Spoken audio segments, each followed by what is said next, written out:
Kelly and Kelly. We're so Hello. happy to have you on this podcast. How are you guys? I know one Kelly's sick.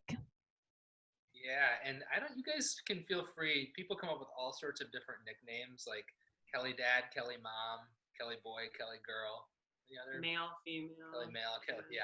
So Kelly Mom is not feeling real well. And you're both doctors too? Yes. The doctor doesn't work for one and the other. Okay.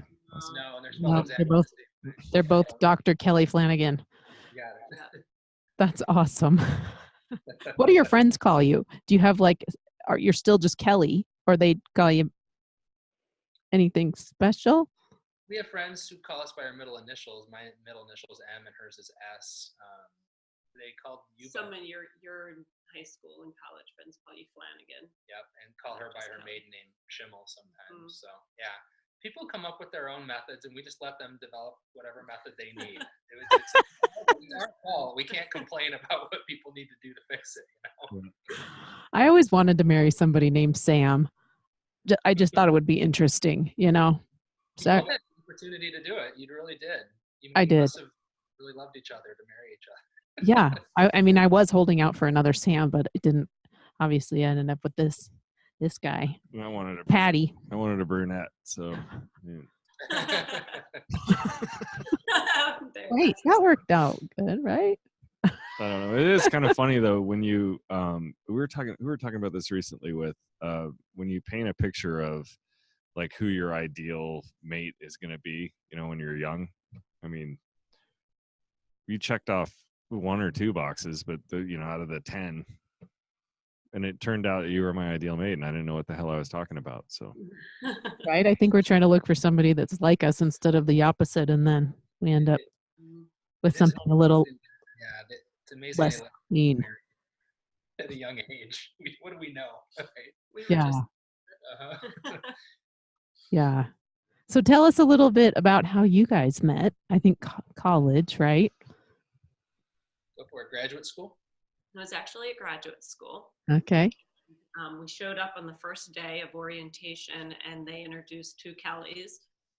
There were 17 of us? 17 of us, yeah. Across the adult and child psychology programs. And we kind of laughed about it. And I wrote home to my mom that weekend, back when you would write letters. And I said, I met this wonderful guy. We're having so much fun together, but it'll never go anywhere because his name is Kelly. And I think a week later we were dating. Yeah. So I often joke that I overcame even more obstacles than most men to marrying a really great woman. I had to overcome the name thing too. okay. How long have you guys been together?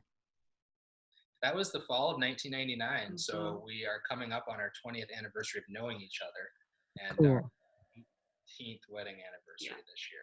So, yeah. Congratulations. Yeah, that's pretty cool. That is pretty cool.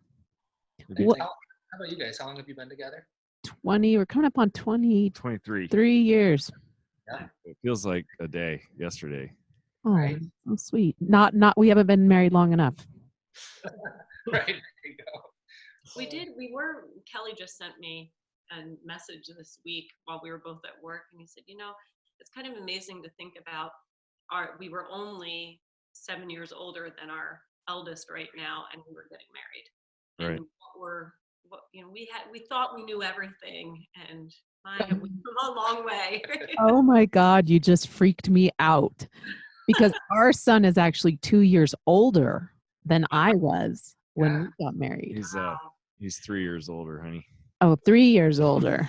Oh yeah, because I was 23. You're 22. So then, I was? Are you sure? Yep. He's getting ready to be 4 years older than you were. Wow. Wow. Right? Wow. So you look at him and you're like, Don't make a decision like that yet. Right. Yeah, that's terrifying. I don't think he's even really dating anybody, so we're sort of safe. But yeah, wow, that's crazy. That's crazy. We were way smarter than our kids, though. What? Like, in what way? Yeah, that's a joke. Pat's clearly the straight man setting you up for that one. Our son just barely started listening to our podcast recently, too, so I'll probably hear that one. Yeah, will for sure. Anyway.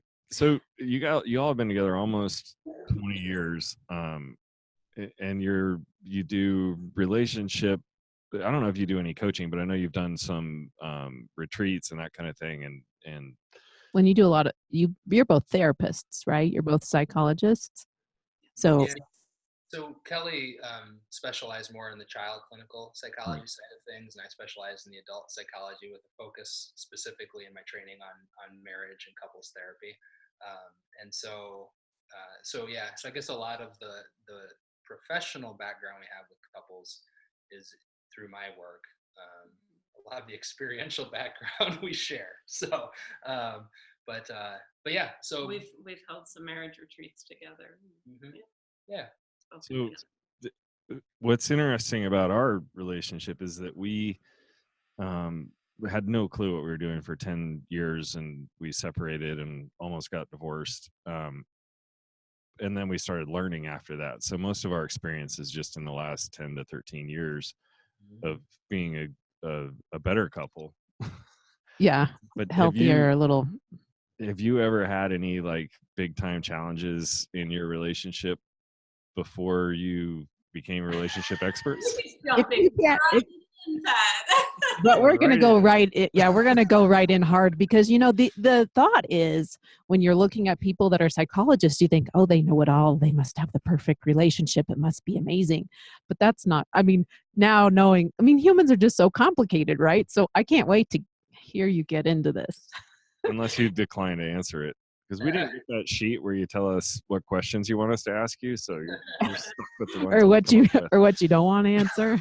Yeah, no, it's a great question, and I actually, Pat, you and I have talked about this before. This whole idea of ego, of this part of us that at some point early in our lives, when we start to doubt that we're good enough, we start to develop protective Yep. false self, ego, and it's sort of in charge of protecting us, acting like it knows it all, that sort of thing. So I'd actually say, you know, having a background and a training in couples counseling and marital research, it's not great for your ego when it comes to marriage, because you think you're equipped, right? Like you've got all the answers, you know how it's supposed to go. I know how she's breaking all the rules of how good good couples supposed to act. Yeah, it's Right. her fault still. Oh, Because I'm doing You're it all. using this strategy against me right now. I'm like, dude.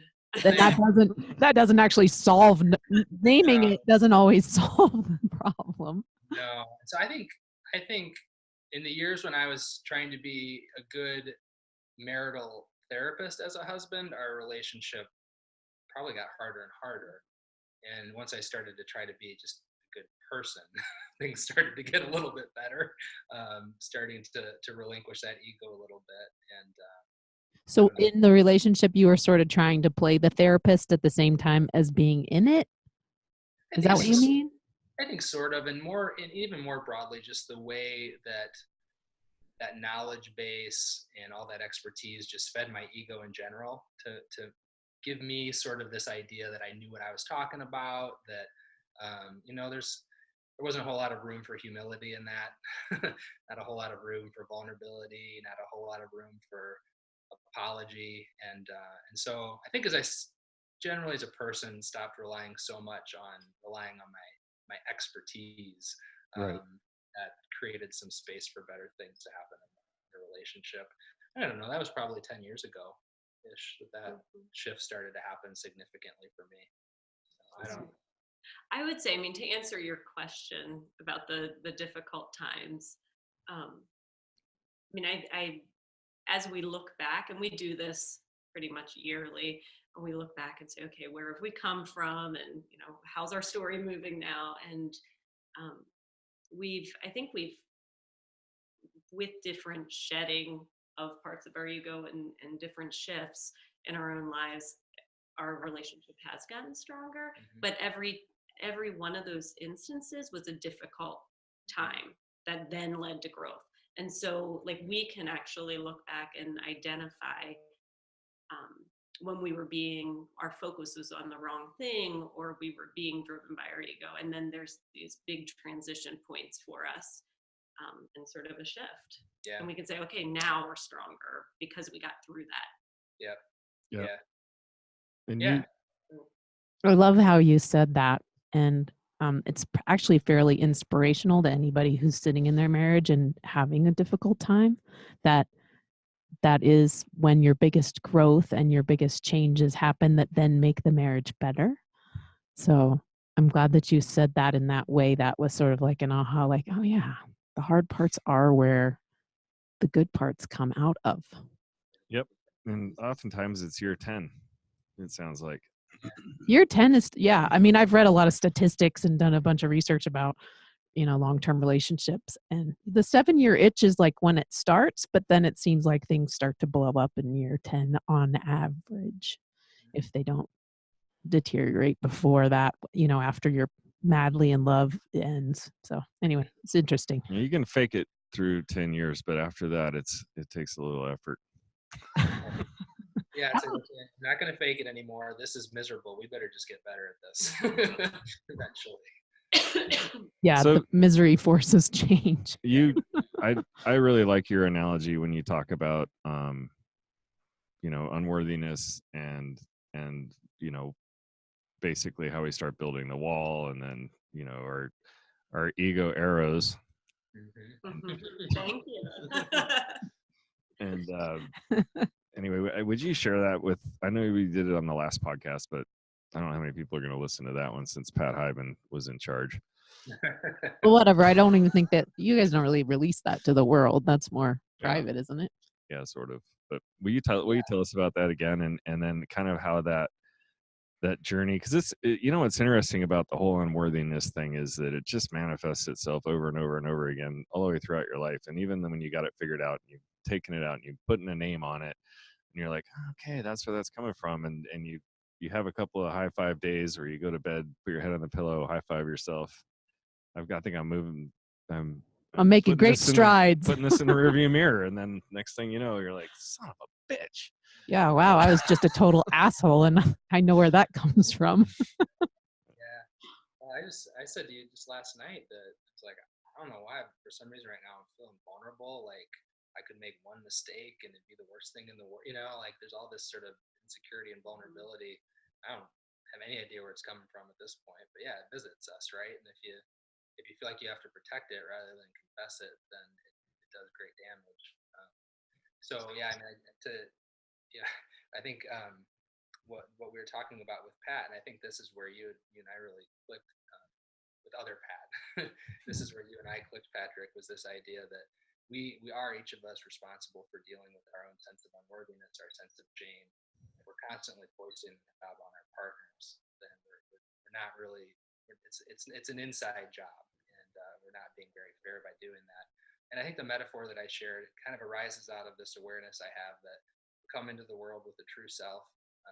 It's good enough, it's worthy of love and belonging, but all of us at some point start to doubt that that's true. We encounter something that's called shame, words or actions or whatever. It's just this message that we get through life that your true self is not good enough for worthy and belong. It's not worthy of love and belonging. And so, like, as young people, we start to do the natural thing.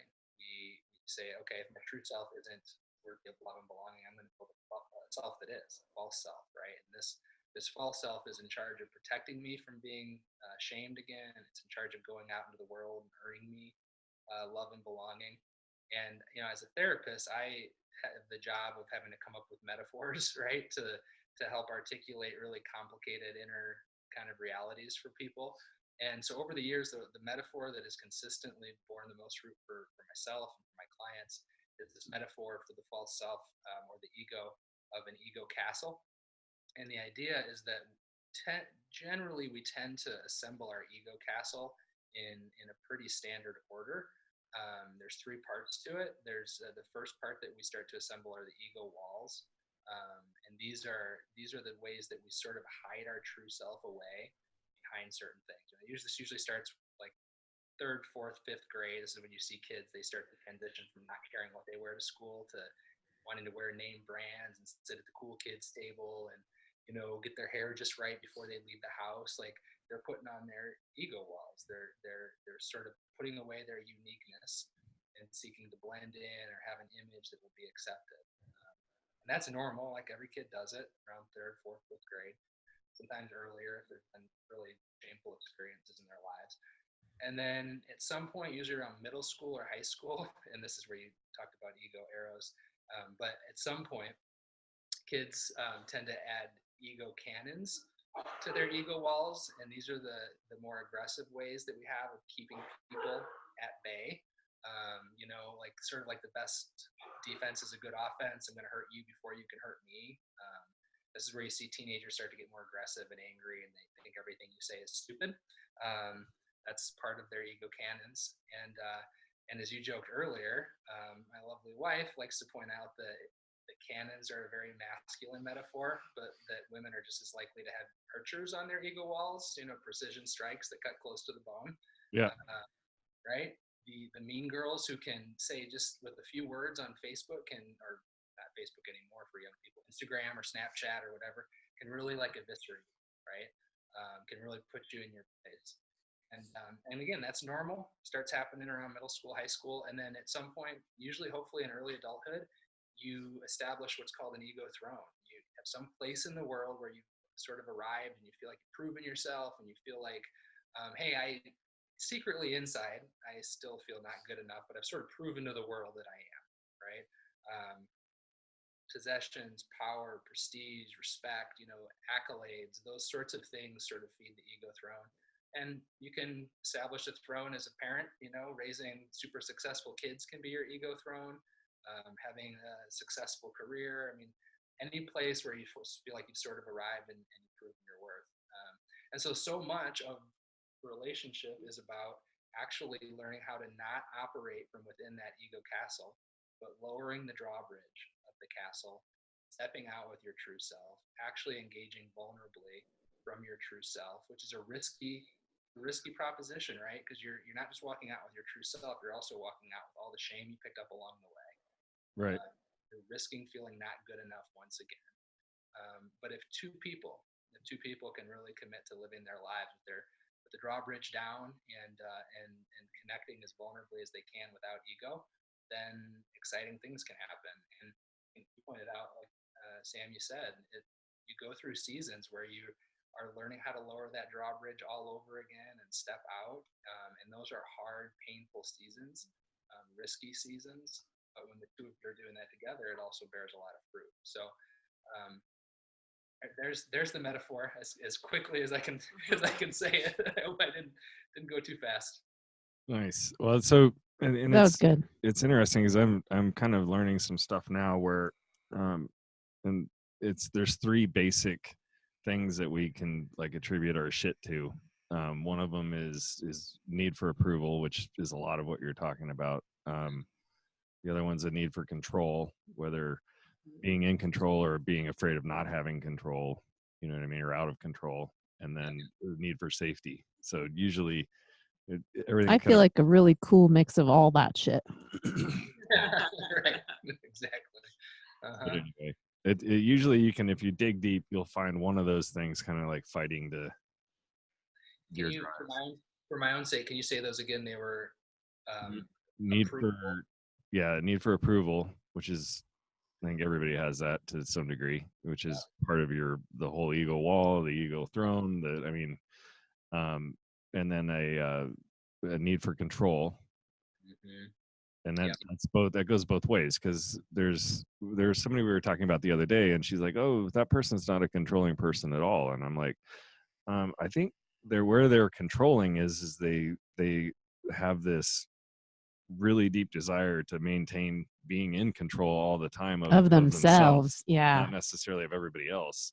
Right. They don't show a lot of emotion. They don't do, anyway, so there's that side of it. And then need for safety, which is, I mean, a lot of people I know are driven to make all this money, and then when they make all the money, then one day they'll turn around and they'll enjoy life and give some back. But it's that fear of safety, in other words, for not having security or safety and security. So I feel like that adds almost like a horizontal dimension to the metaphor,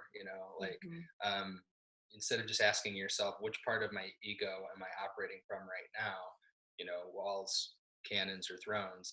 Could also be, and what function is that serving? Is it serving approval, control, security? or safety. That gives it some additional nuance, and it's a really helpful way of helping one explore what exactly is the reason that I'm acting from this part of my ego right now. That's cool. I dig that. The cannons and the arrows are probably a safety thing, you know, and Yeah. then obviously the walls, even the throne, and to some degree is an approval or control. I don't know. I think all of them have all of those aspects. And I think it's really, so I have dedicated March to like really trying to drop the ego away and really listen to my intuition, because I can't really hear it that often. Like I have been so, we didn't cry in our family. We didn't express emotion. Anger was okay, but only to a certain point, right? And then we were supposed to be happy all the time. So that's how I have functioned for most of my adult life. And the last 3 years have been more like me trying to get in touch with that stuff. So I was like, oh, this month I'm going to try to really focus on dropping the ego. And then in fact, I left for like a week. I was like, babe, I can't do this with you here. I gotta go. I like left and went into the desert for a week by myself. I went on a walkabout. And but it's really hard. It's really hard to even hear which one is your ego and which one is like your true self. Like how I mean, you're obviously talking about this a lot. And I got into some of your stuff, before we got on, and it's really cool. I can't wait to read your book. I started listening to the Lovable podcast. But talk about how you do that. Like, how do you even start that process? One of my favorite guys, Richard Rohr, ROHR. I think he's the one I credit with saying that. Essentially there are two halves of life. There's the half where you form your ego, and then the half where you step out of it or unform it. Yeah. And that really there are only two things that can force that transition, which are great love and great suffering, right? So when you're suffering, when your ego functioning, when the way that you live with your ego causes enough suffering, right? You eventually have to say no more. Right? Something else has got to happen. Or great love. I would say that part of it for me was my ego functioning was causing a lot of suffering for my wife and my children, and I love them enough to not want to have to keep causing that suffering. So it's like I got to figure out something else here. I got to go out in the desert and sort this out. And so yeah, so I think that I think that's the self-defeating element of the ego a lot of times, is that it brings about its own demise when you become aware of how much damage it's causing, how much you want to do something better, right, with your days. So I think that's my gut reaction in terms of how. Maybe that's more of a why than a how, though. So Why's good too, I mean, yeah. Yeah. And I was just thinking, like, is that true? Is it big love that's making me want to do this? Or is it, I don't know. It's more like I feel like I've accomplished all these things and we're living, a life that's very dreamy for many people. And I'm still like, is that it? Like, is this it? Like something's missing. I just don't feel, I know that I'm not as fulfilled as I could be, I guess. And I think that's your inner voice. That's your true self saying something. It's just speaking. Yeah. Or is it the what do you call it in your book? It's the grace. What's that? The voice of grace. No, not the voice of grace, because a lot of times when you have that, what she's talking about is sometimes it's a manifestation of I'm not good enough. In other words, crap. I don't know why I can't think of this. So there's it doesn't matter. Your editors will take out all of the all of the confusion. I read it to you earlier and I was like, I think you're this and I'm that. Remember? It was about purpose. That's it, for some reason. So yeah. Oh yeah. Your purpose isn't good enough, or where you are right now isn't good enough, or well, and I think one of the ways that the ego ultimately is self-defeating. I don't think that this is uncommon what you're going through, Sam. One of my favorite theologians, Peter Rollins, he says the only thing worse than not getting what you want is getting it, because then you're like, oh wait, that was supposed to do it. Yeah. Right? Yes. Life, I arrive at this place and I'll be so happy, and then you don't. And it turns out all the things that satisfy the ego don't satisfy it for longer than a day, right? And now you're something else has got to happen here.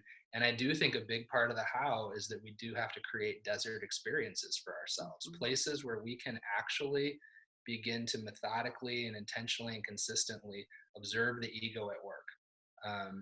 That's the beginning, and it's almost the ending of an awful lot of returning to the true self.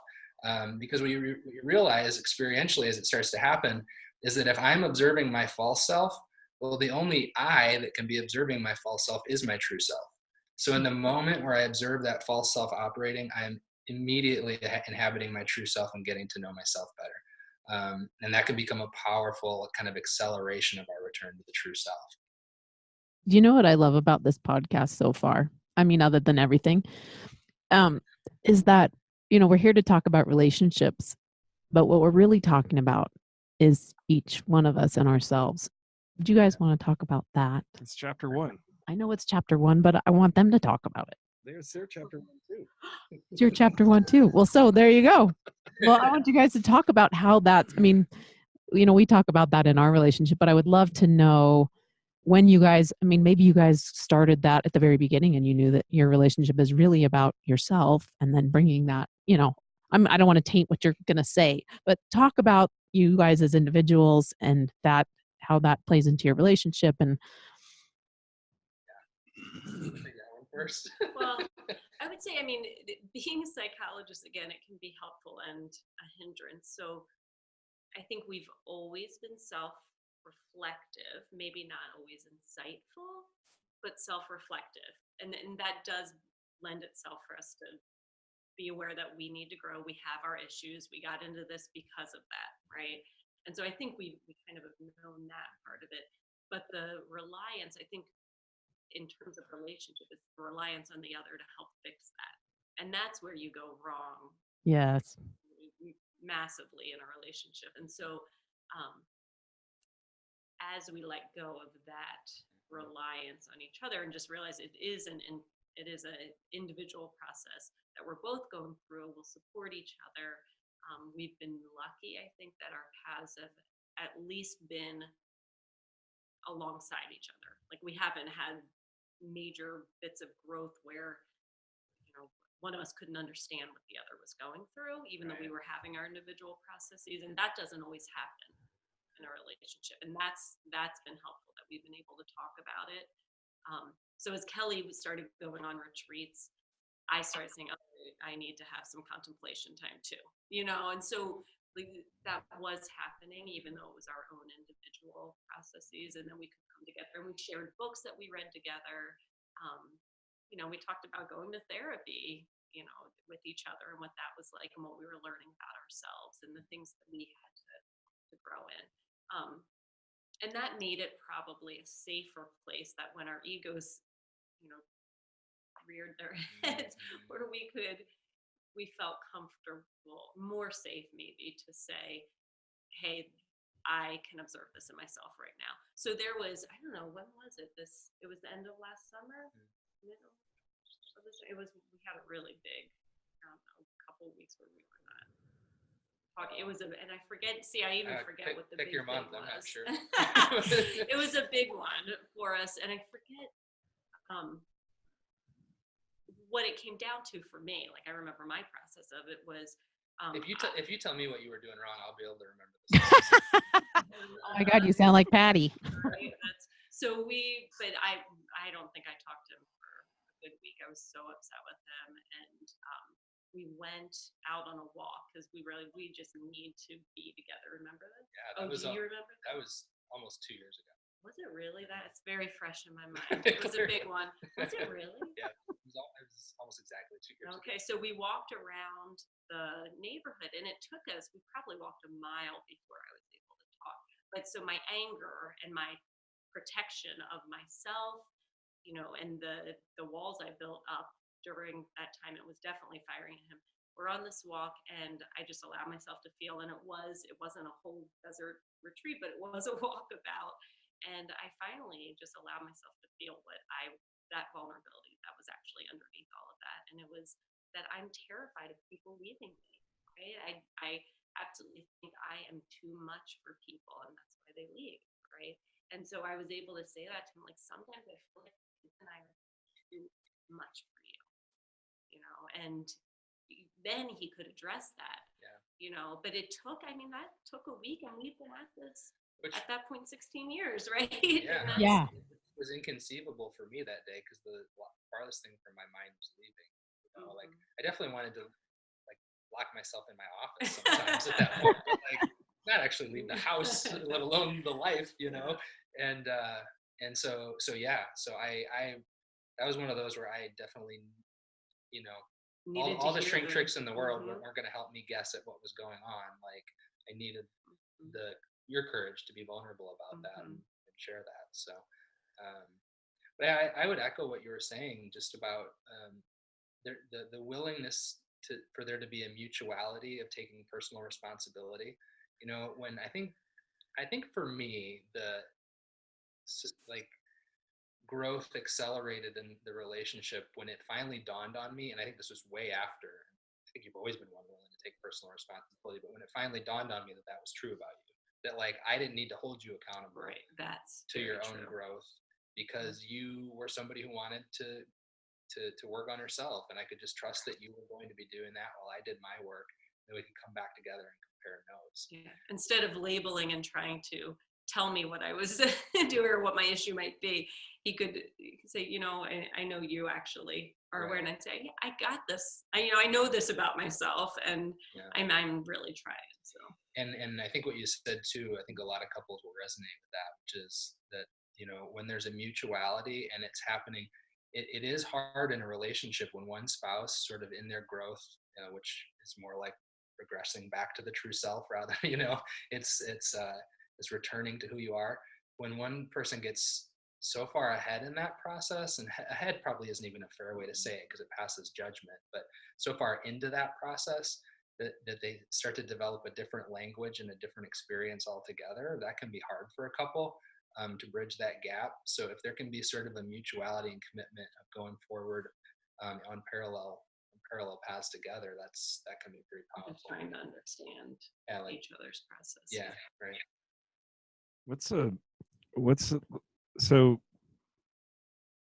What are some tips that you might have when it comes to like letting go of the ego and not trying to control your partner when you're driving? When you're driving, that's awesome. This sounds like just a totally random question. The thing is, I don't know which one he's really talking about. That's very cool. Well, I've gotten so much better. Sam totally lets me be me. She never really tries to change me in any way until I get behind the wheel of a car. It's because you scare the shit out of me. Well, so it's blindfold. A blindfold would work. Like that's a good tip. Like I could just wear a blindfold. One accident in 23 years. Whatever, you wrecked my car just last year. It's still broken.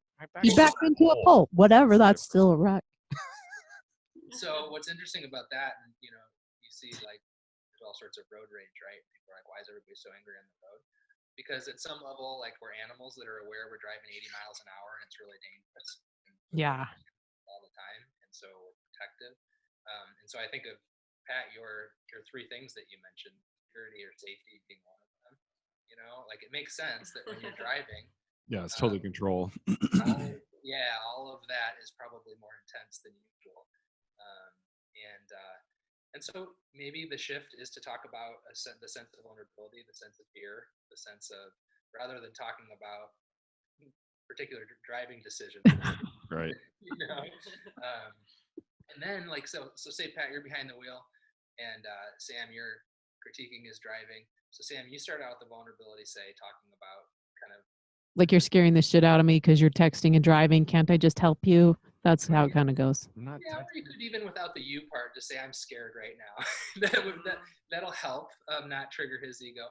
But then Pat, you may not be scared at all in a car for some reason. That's fine.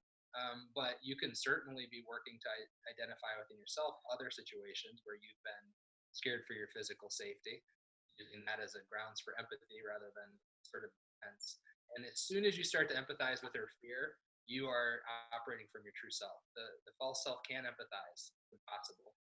Only the true self can empathize. So as soon as you found her fear, you guys are going to be good to go. No, you know, I like to joke around about it a lot just because it just seems like no matter how far along we think we are in our relationship, that's still like something that just yeah. it's like the button I And push, we and I have- don't mean to push it. I'm just we you know have settled into a much healthier pattern where she doesn't criticize me as often, and when she does criticize me, I'm probably only defensive for 5 to 7 minutes before I empathize with her. So it's pretty healthy now.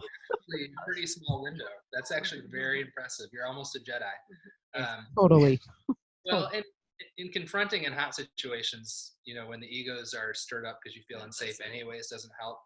And so, you know, if, like, I don't know, the idea had occurred to me of Sam journaling about your feelings in the midst of it rather than doing the confrontation, and then maybe exchange some writings about it too could be helpful. But I know that you guys aren't, this isn't like dangerous to your marital stability, but No, but you know, you could take any situation I and already make know how it this is going to better. end, because what's going to happen is she's going to start journaling, and then she's going to give me shit because she's feeling sick now because she has to journal because my driving's making her scared. you're not going to win, Pat. I mean, let's be clear. That's not how this ends up. Yes. Yeah. And a winning's not important. It's just being right. That's all that matters. Right. Yes. Right. Kelly, Mom, you said something about being reflective but not necessarily insightful. Will you talk a little bit more about that? Because you know, I think a lot of people think, "Oh, I took time to reflect on that." But maybe sometimes what's missing is actually the insight. And how do you get to that bit? So you can be, I think you can be self-reflective and still be doing that in a very protective way, right? And so to actually be willing to feel what's underneath it. So anger is not a primary, I mean, there's usually something underneath that. And so anger is a very good one for me to know, okay, there's something else that's going on. And I am extremely good at ignoring the other thoughts and the little voice that goes, but, you know, and it gives me that empathy for him or for my kids, or says, you know what, take a step back, breathe. I'm very good at avoiding that. And I know that I'm operating out of it, even though I'm thinking, you know I yelled and I shouldn't have. And, you know, you can be self-reflective, but then to say, I was actually feeling this. Yeah, and what you said is key, at least in my interpretation and what I think I'm trying to learn. And that is, it's not always about how we think about things that's important. It's listening to our feelings. And, you know, I think so many of us are so Sam, I don't know uncomfortable. if you can hear us, but our video froze, Oh, it did? and it might come back. Now they're frozen. I can hear you. Can you hear Yeah, us? we can still hear you. Can you hear us still? I'm going to kill the video for a second. How do I do that? Just like this. Yeah. Can you guys hear us now? Try killing your video. I think maybe they dropped off because I can't hear them at all. Since there's 2 participants. Oh.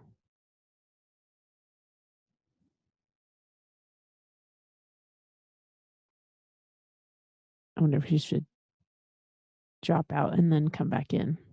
Yeah, we'll have to save this recording and then we'll just splice them together. Yeah, we've done it before.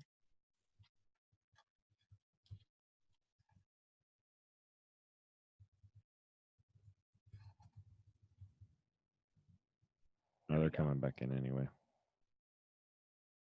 We're still recording, so it's all good. Okay. This is so funny. I got to get the new logo. Did Hector give us copies of the new logo? He's slapped it all over fucking Instagram and Facebook. I mean, Yeah. I forgot what I was saying. you should go grab one right now and just post it on there. Just change the picture while we're waiting. Be easy here. to do. Here they come. Hey guys, welcome to Hey! the podcast. Sorry. I think it was our internet. I switched to a different channel and it started working again. Okay. So Sam, we lost you when you said, I don't think it's always, but I don't even remember kind of what you were getting Ah, into. shit, It's I don't. about thoughts. Oh, you said it was about feeling. Oh, yeah, that we get so. I think we all in our society really give a lot of meaning and emphasis and importance to how we think about things, and how we feel about things is like more like that dirty little secret that nobody really wants to talk about because it's really uncomfortable. So I love that you said, when you tap into your feelings about things, that's when you can hear that little voice. Kelly had a companion book to his lovable book, and the first, it's odd because the first how many weeks are just about breathing and listening and contemplate, and that's because to feel, you just need that space, and it is really hard to get away from that logical verbal place. Yeah, and the constant doing and need to be doing something and the super busy and the We call them. I Me, call them. It's funny that the older you get, I mean, the more, I don't know how it works out and how the hierarchy works or what the timeline looks like, but we spend a significant amount of our time trying to get more intelligent and really getting inside our head our heads and impressing each other with our knowledge. But the brain at the end of the day is a dangerous thing because it just builds story on top of story. And I mean, half the time I'm thinking about stuff, I realize I'm just telling myself a story, and it's not. It's like there's one fact, and then all this shit I build around this fact, and it's like, whoa, whoa, whoa, get back down there. How do you feel about the fact? So yeah, it's such a good point. Yeah, I was going to say that as therapists, a lot of times, as an adult therapist, a lot of time I'm encouraging people to trust that emotions are just as important data as thoughts, and oftentimes more reliable. Right, to your point, Pat, that our thoughts could just spiral upon themselves until there's layers of meaning based upon layers of meaning that isn't accurate at all. Whereas feelings are pretty basic. There's not a lot of mediation going on there, and so yeah, I think to your point, Sam, we have to be working to reconnect with that emotional center as much as the intellect. I think too, if you ignore it long enough, like even for me 3 years ago is when I started to sort of look because I was having horrible panic attacks and had PTSD, and I said, well, how do you get PTSD without having any real, like, I didn't go to war. I don't know what the trauma is. My therapist was like, yep, good luck. Like, better start looking. I have I think it's kind of interesting along those lines on the story side of it, where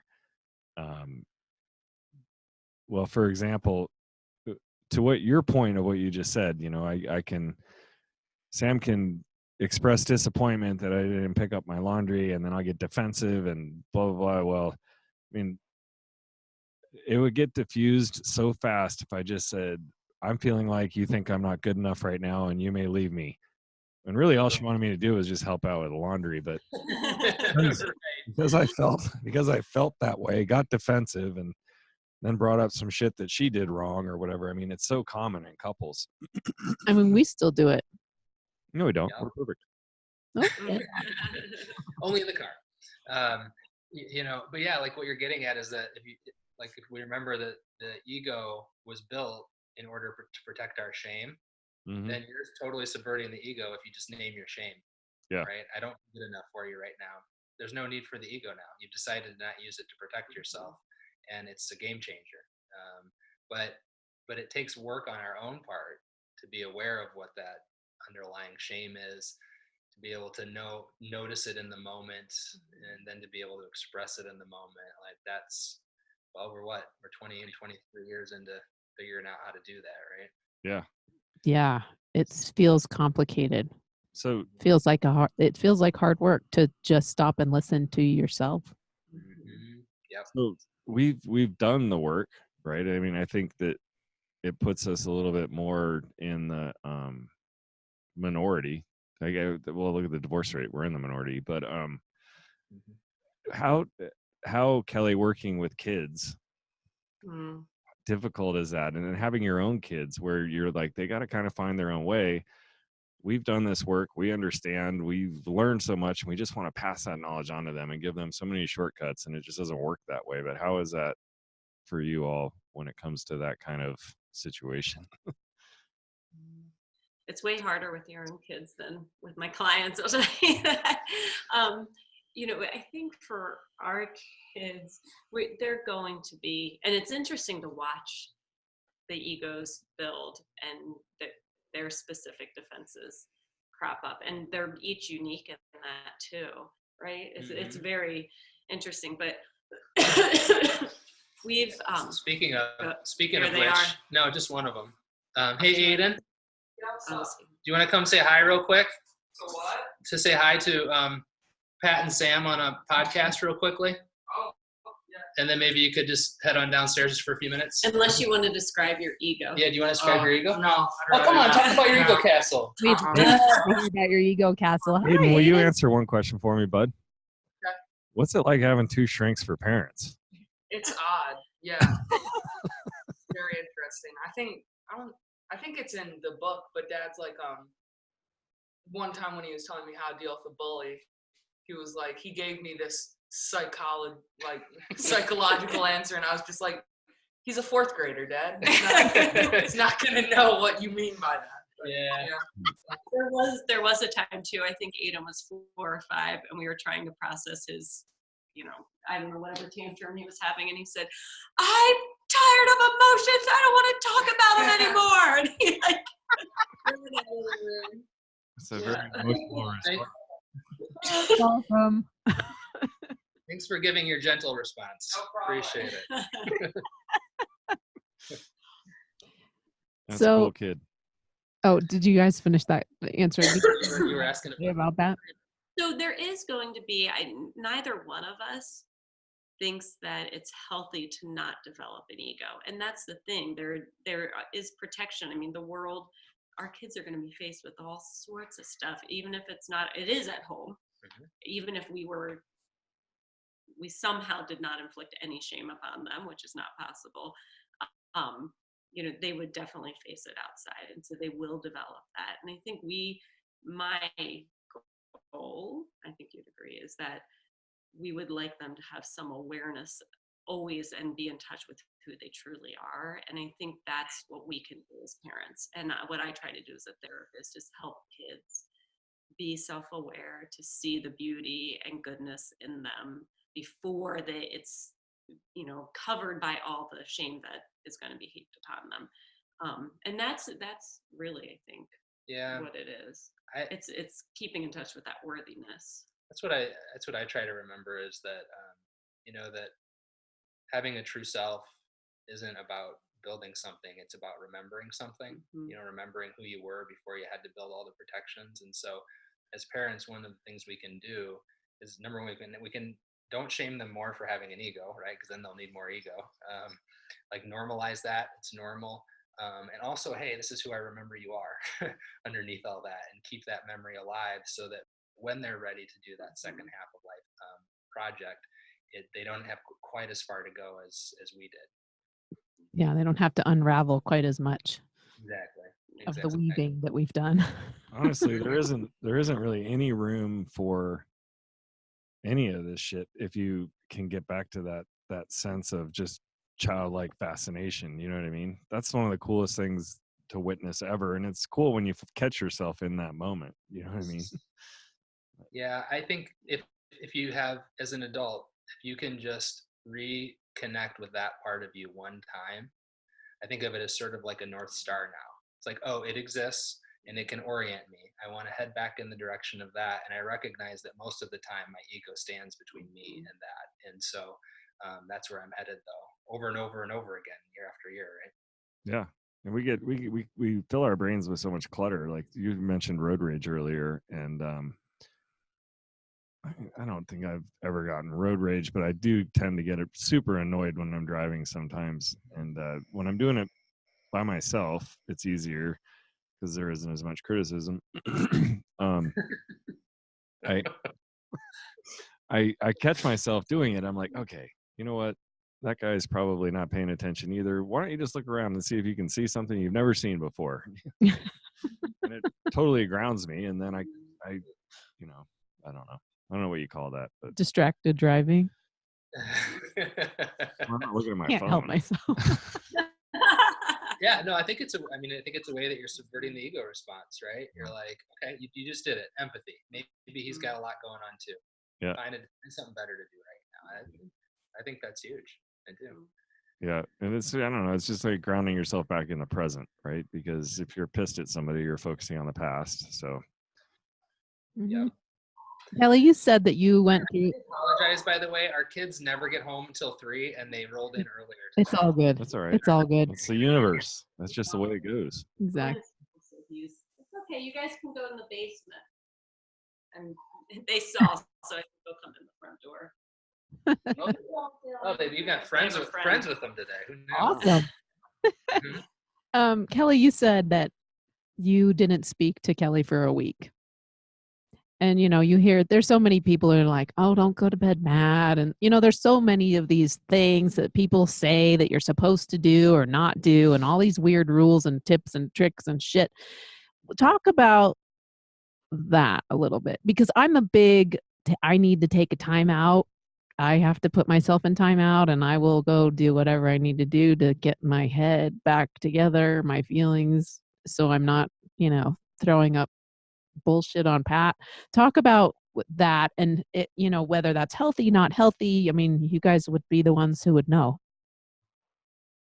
Yeah, well, I mean, I can start out. Address the don't go to bed Do you angry thing. I'll check in on them? So yeah, I can speak to that.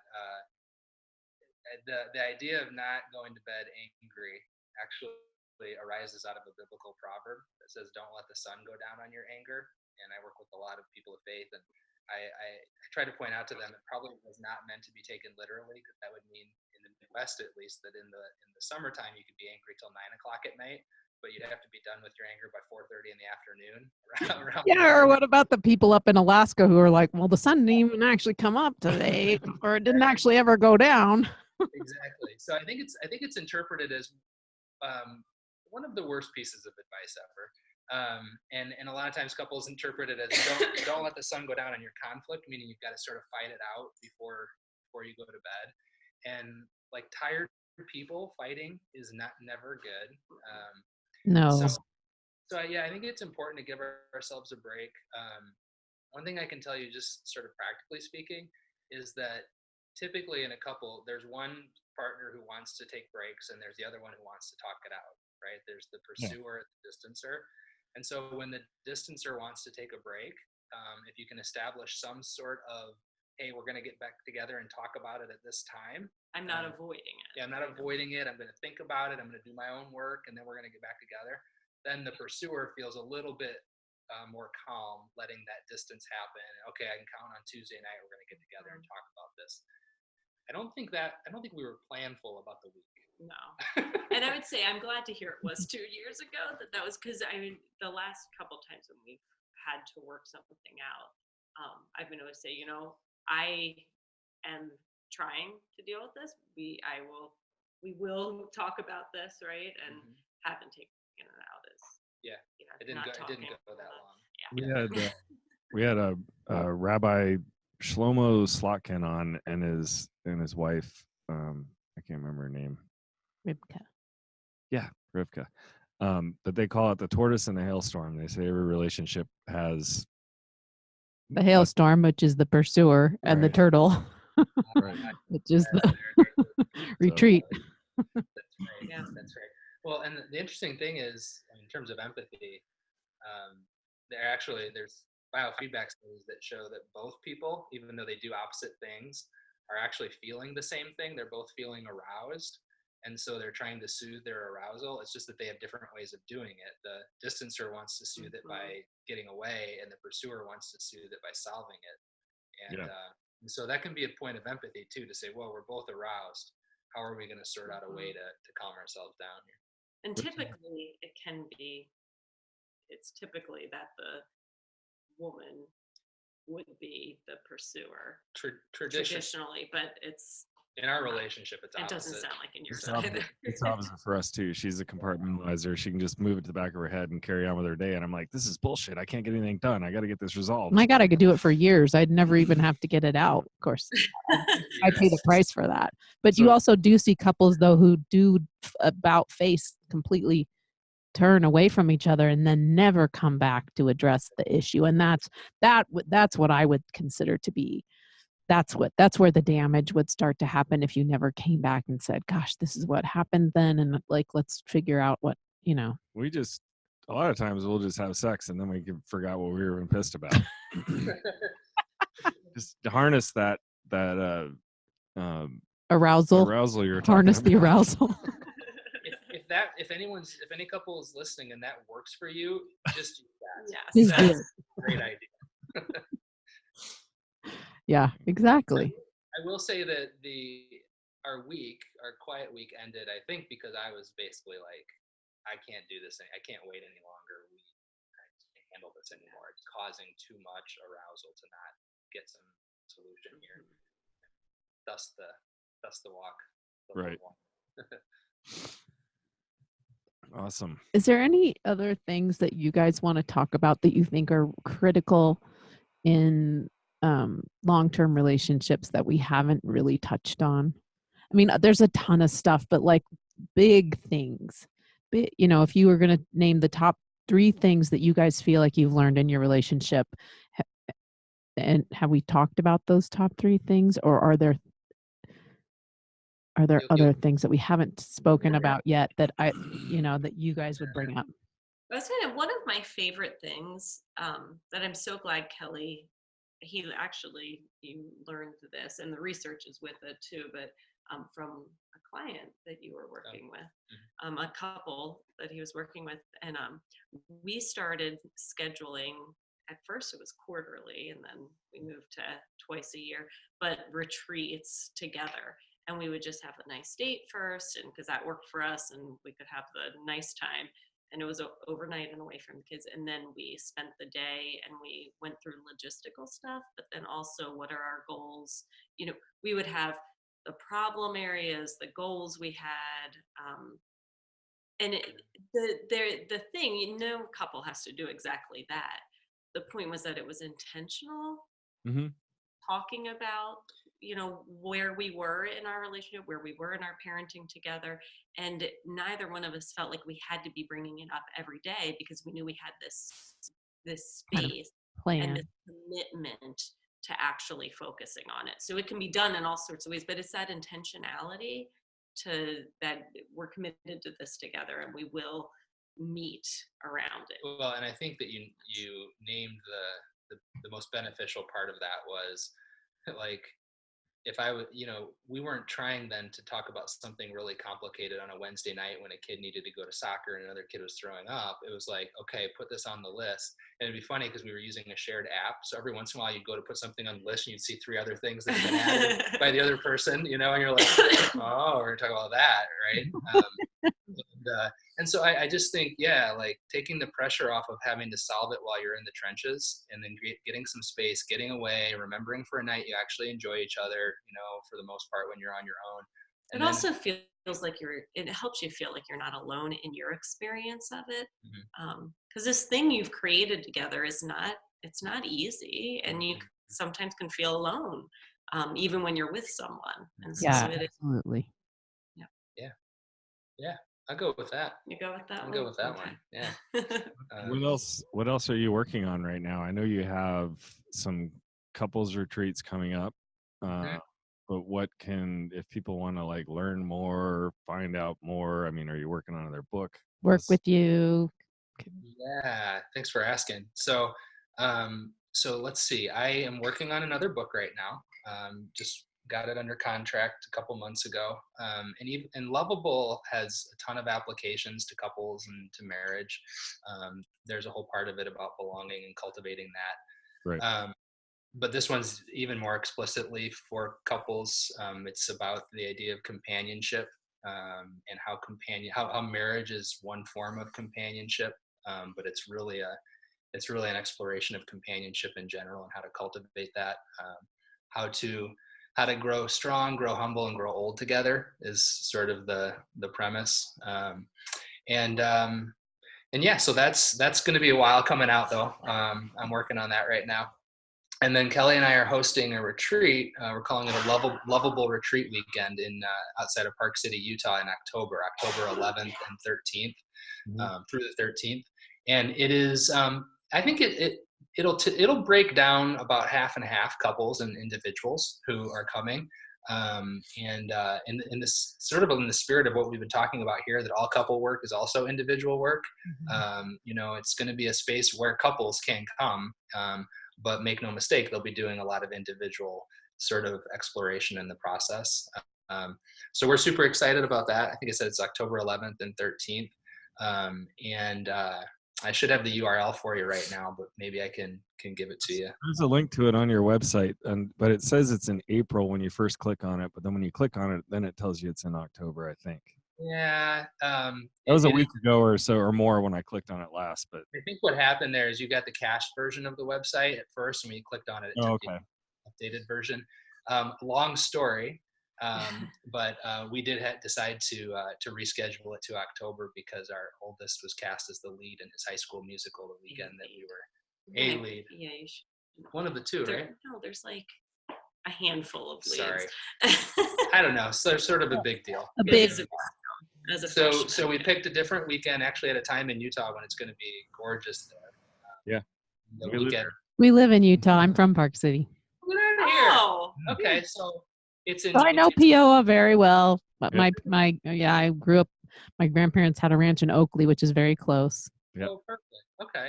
Yeah. So yeah. Not to pressure you, but I'd love to meet you in person. I know. Well, I would we're love gonna to go. I meet you think guys we in wanna person go. too.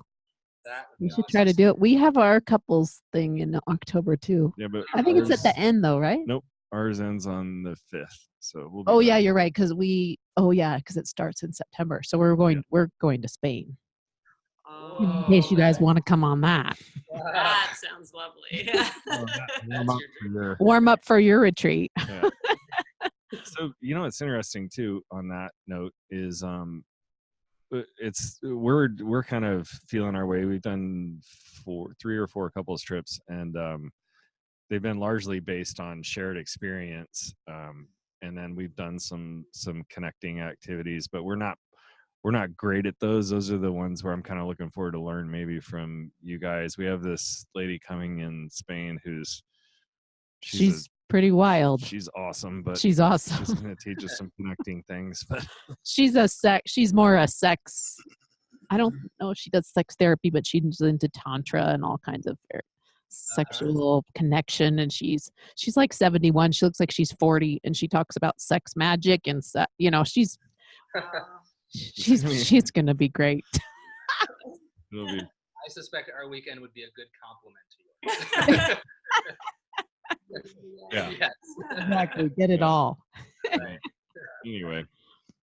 Cool. Well, you guys. I still think there's like a perfect combination of figuring out the connection thing and then doing the shared adventure or something along those lines. But we're trying to zero in on that format.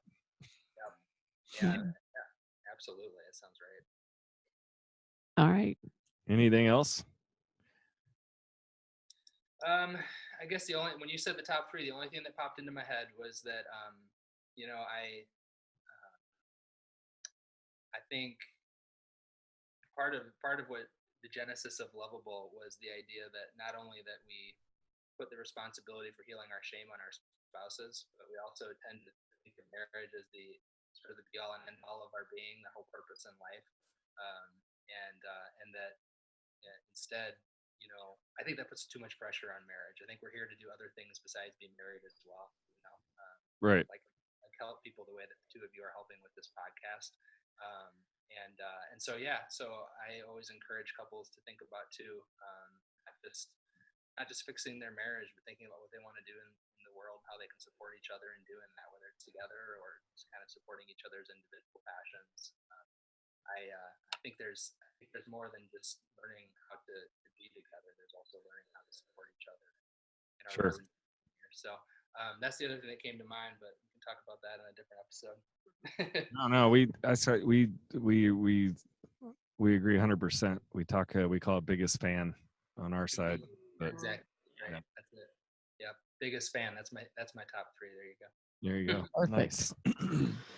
Well, you guys, thank you for honoring us with your presence. Like, this has been amazing. I've learned a lot. It's almost like the universe dropped you in my life right at the right time so that I could hear you talk about, the ego and the true self and see your lovely faces on the video. And anyway, thank you so much for being with us. Yeah, thanks a bunch.